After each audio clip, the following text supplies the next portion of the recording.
Hello, good evening, and welcome. I'm John Lazarus with Stories Matter and D&E Publishing. The first chapter of your book is a lot like a first date. Whether you hope to boost your book sales, or have a partner who can call emergency services if you suffer a stroke in the middle of the night, you have to make a good impression quickly. While your book cover, review, and endorsement quotes are more akin to social media dating profiles, flirty texts, and dick pics, the first chapter is much like a first date, where your reader can get to know the real you. But as anyone who has been on a first date or have sent their first chapter to a publisher can tell you, this is when audience scrutiny is at its highest. Just as a date might be looking for annoying eating habits, Nazi tattoos, or evidence that you're placing sports bets while she's talking about her job, your reader is looking for intriguing mystery, a unique voice, and well-developed world building. In this video, I'll show you how the strategies you can use to get laid on your first date will work equally well in the first chapter of your novel. We'll hide our desperation to be noticed on this edition of Stories Matter.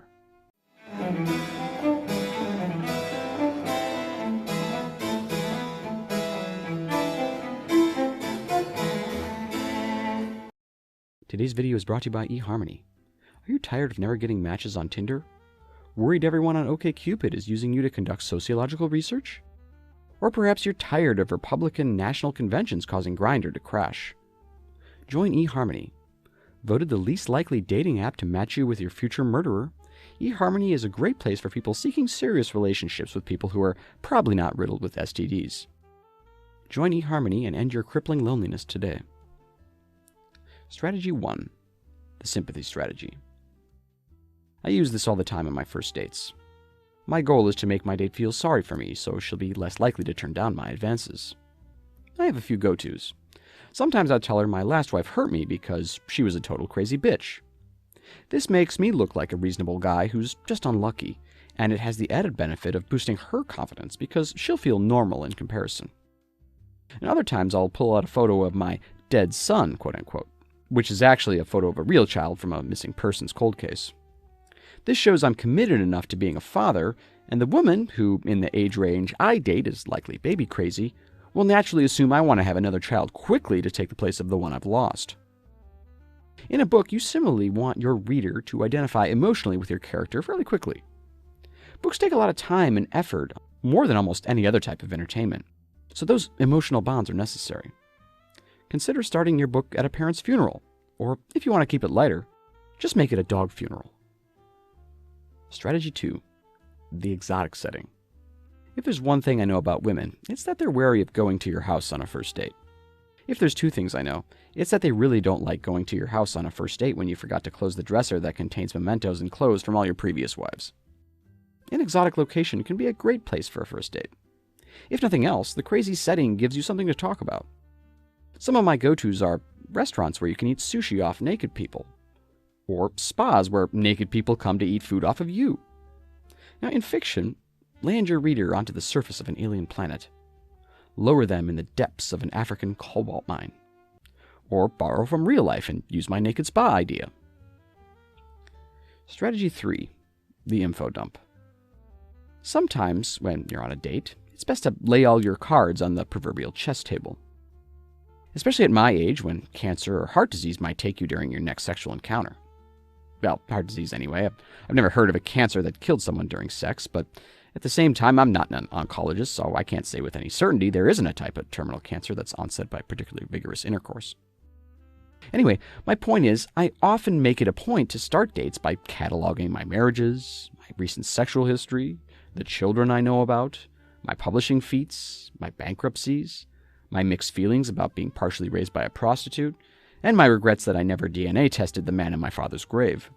And generally, I try to get this all out of the way before the main course arrives so we can just enjoy our meal. And sometimes the date leaves before then, but at least I'm happy knowing neither of us wasted our time. Now, a lot of writers will tell you it's wrong to info dump right away. I disagree. You merely need to find a way to do it that doesn't feel like info dumping. Epistolary devices like news articles or diary entries work great. In my novel, The Life We Have, the lead couple looks through a photo album together and discusses the last 10 years of their marriage. And to make it a little less boring, I end the chapter with a raunchy sex scene. Strategy 4. The Misdirection Strategy. Like a reader, a potential love interest is out for an element of surprise.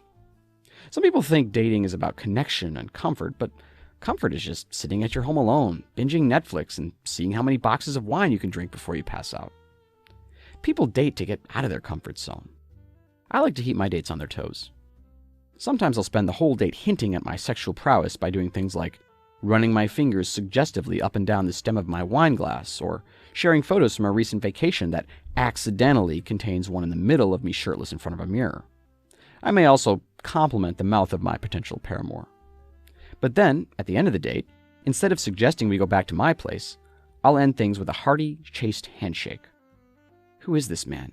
say her eyes as we depart for the night, and the thought of her tossing and turning in her bed, unable to get me out of her mind, is almost as erotic as the eventual sexual eruption that is soon to follow. Of course, I have realized the opposite strategy, hinting at chastity and wanting to take it slow, only to end the night with a sudden desperate plea for a handjob, is not as successful. Anyway, this type of misdirection can work wonderfully in your fiction. You can start the book from the perspective of someone who turns out to be an ancillary character, or a mystery that doesn't actually play a part in the main plot. My novel, The House on Payne Avenue, starts with the protagonist finding a dead body in the park. But this isn't a story about solving that mystery. It turns out it's merely a catalyst for getting the main character to get checked for syphilis. Strategy 5. The unusual POV strategy. Now, this is a strategy I've used less than the others, but it can be successful when implemented well. In the context of dating, what I mean by POV is giving my date a fake name and sometimes even a fake persona. Now, why would I do this? Well, for starters, sometimes I want to make sure I'm not dating a fan. Sometimes fans get clingy and sometimes they get a little too critical.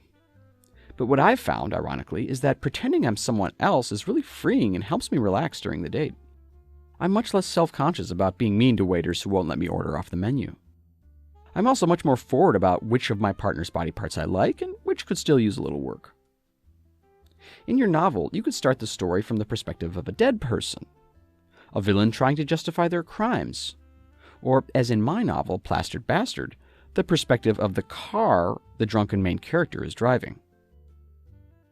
That's all for today. Please don't forget to like and subscribe, and I'll leave you with this week's This Day in Literary History. See you on the next one.